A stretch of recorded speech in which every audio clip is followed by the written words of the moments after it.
Coming up, home team weather, feeling great out there this afternoon. 82 in Tuscaloosa, 80 back in Coleman. How long is this nice air going to stick around? How about your all-important weekend forecast weather straight ahead? Stick around.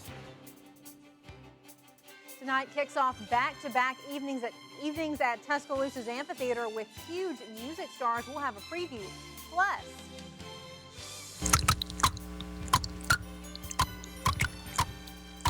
when the pig's coming at you, gonna drop it like it's hot, drop it like it's hot, drop it like it's hot. yep, what do you think about that? One Razorback fan's love of Arkansas has gone viral with her musical tribute. A sneak peek to a very special interview we have is coming up.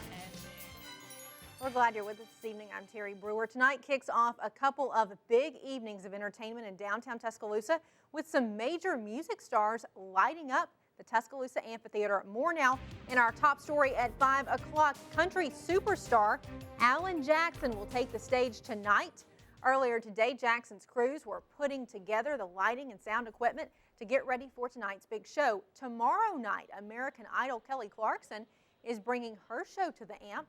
Director of the Tuscaloosa Amphitheater, Wendy Riggs, tells us they're about to have a big announcement of some more R&B acts. Riggs says it's been an exciting year. Busier. We're a lot busier this year. A lot more concerts. I think great names. I mean, it's been a lot of fun. It's kind of been a laid-back bunch. We've had really great crews that have been coming in here. People are really hearing about the amphitheater and they're loving it. We had Train in here on Tuesday and they said best venue ever. And there are still tickets available for Clarkson's concert too. You can get more information about this concert and more upcoming performances at WVUATV.com. Just click numbers and links. So if you're heading out to the Alan Jackson concert at the amphitheater, what kind of weather can you expect? WVUA Chief Meteorologist Richard Scott joins us now. He has the answer. Hi, Richard. Hey, Terry, good Thursday afternoon to you. Good news is, hey, we are rain-free. No rain to talk about out there across our coverage area. That mixture of cloud and sun, that's about it. But no rain to talk about out there in the big forecast this evening for the amphitheater. If you're heading out to downtown Tuscaloosa, we're talking temperatures back in those more than likely upper 70s to start things off tonight's concert. 7:30, partly cloudy conditions, upper 70s likely on Friday as well for the other concert happening at the Tuscaloosa Amphitheater. But what about your weekend forecast and when will that rain return? Your forecast straight ahead. Stick around. All right, thank you, Richard. Well, the Sarah Patterson Champions Plaza at the Capstone is one step closer to reality. Today, a board of the University of Alabama Board of Trustees, a committee of the board, approved Stage 3. The projected cost of the plaza is $2.8 million, and it will be funded by the Crimson Tide Foundation. The Championship Plaza would be built adjacent to the Sewell Thomas Stadium. It would celebrate conference and national championships for all university sports. It's expected to be complete by spring 2013. Shelton State Community College President Dr. Mark Heinrich is the new chancellor of Alabama's two-year college system. The State Board of Education announced its decision this afternoon. Board members say they were swayed by the way Heinrich got Shelton State back on solid ground after corruption problems in some of Alabama's two-year colleges. Heinrich replaces former Chancellor Frida Hill, who stepped down last March under pressure from some board members. The Alabama Crimson Tide is getting ready to take on the Arkansas Razorbacks this weekend, and there's an interesting connection between the two states' love of football. Legendary coach Bear Bryant got his start playing football in Arkansas. In fact, that's where he earned the nickname Bear Bryant after he wrestled a bear.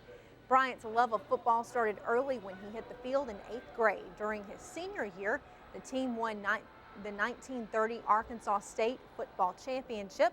According to Ken Gaddy with the Bryant Museum, fate stepped in the very next year and brought Bryant to Tuscaloosa. Recruiters were out looking for Don Hudson, for another player to come to the University of Alabama, and Coach Bryant kind of tagged along and got a scholarship offer. He said he rode in the rumble seat of a Model T Ford back to Tuscaloosa from Arkansas.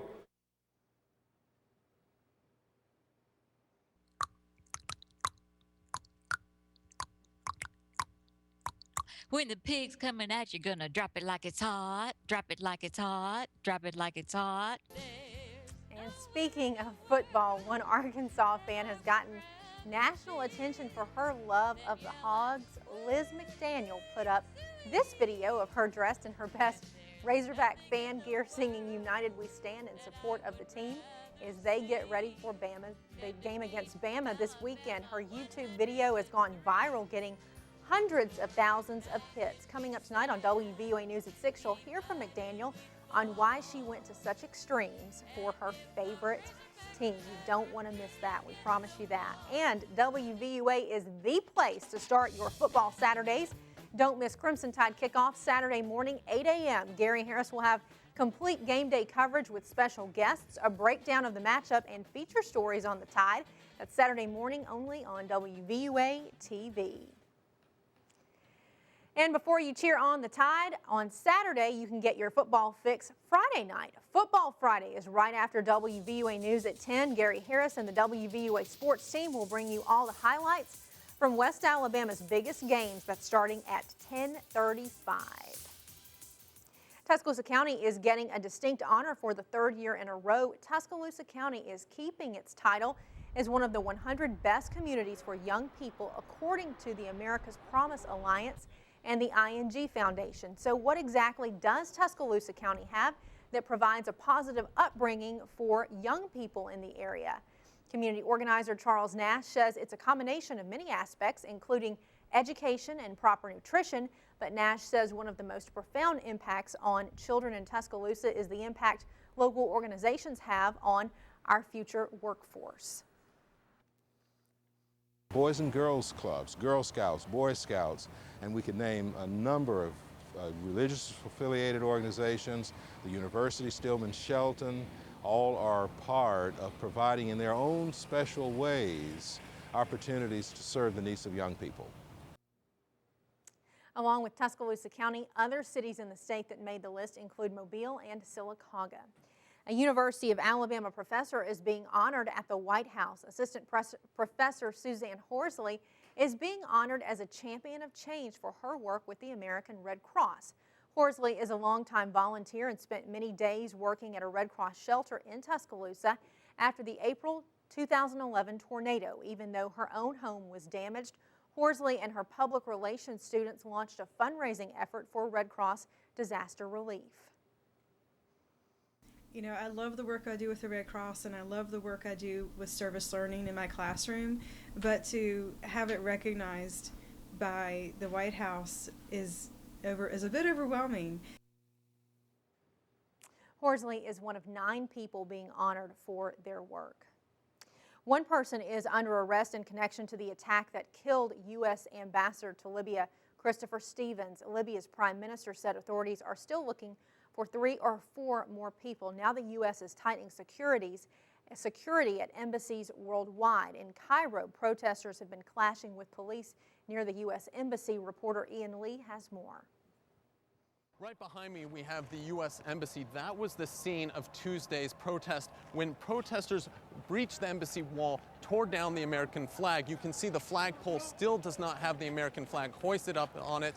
But today, right here, we have a soldier who's injured. This is just showing how the clashes are continuing 12 hours now between the protesters and the police. This is the front line of the protest.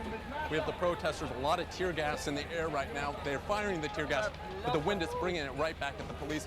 If you look around, you can see a lot of them, red eyes, masked. It's because the tear gas keeps flowing back at them. This is what's really one of the things that's hindering the police operation here is they don't have enough gas masks for all the police here. And we get another whiff of it right now, but if you can look over here real quick, you can see how close the protesters are. They're down there, they got the rocks to throw it. They're trying to go this way, about 60 yards, 70 yards. You got the American Embassy this way. They're trying to get this way, but the police right now have hindering the police operation here is they don't have enough gas masks for all the police here. And we get another whiff of it right now, but if you can look over here real quick, you can see how close the protesters are.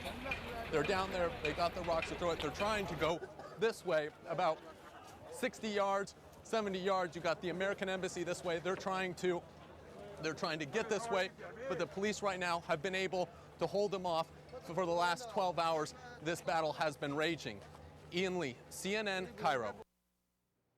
And the U.S. is deploying warships and surveillance drones in its hunt for the killers of 4 U.S. diplomatic staffers on Tuesday. 2 American destroyers are also on the way to the Libyan coast.